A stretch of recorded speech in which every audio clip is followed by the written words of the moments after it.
Hello there. Karibu. Yeah. Zulu etivena kundigulisa memory card ya nyimbo kale. Ngati mulanje anati zoyika mu filimu wachita kale. Mene ndimaganiza kuti ndi yese ndapeza wapita kale.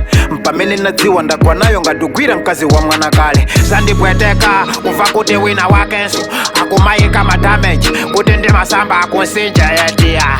Sokairo mkazi ndilibe ndipo sizinga ndipange effect. Ndikuuzani twife ya kazi yayi ndebola beti. Musanditenga ofoira waziwanda ine sigei.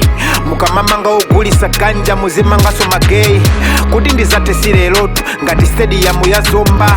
Mukamati mwakuti saisanata ndi mangomva. Kati mkazi wako amavaya club amatinta mbale wanga chena. Kati mkazi wako amagera kuuche ni mbale wanga chonde chena.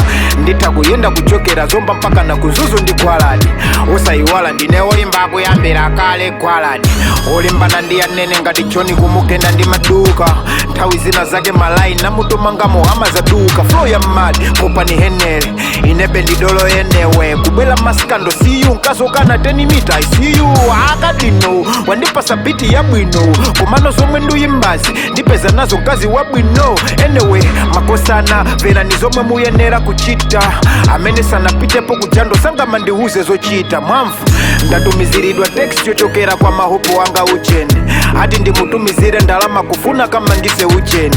Ndenda ngomuza kutango meta aziwoneka ngati ucheni. Kapena angu pesa sugar daddy kuti azimupasa ucheni. Komaso pano chiri chose chakwera ngati zina la pule. Ndi mutu sungama ngotumiza ndalama kwa mapepe za bule. Amene zake izo. Ndeka ya mukuti ndekuti chani nanuso zanu izo. Ziwa.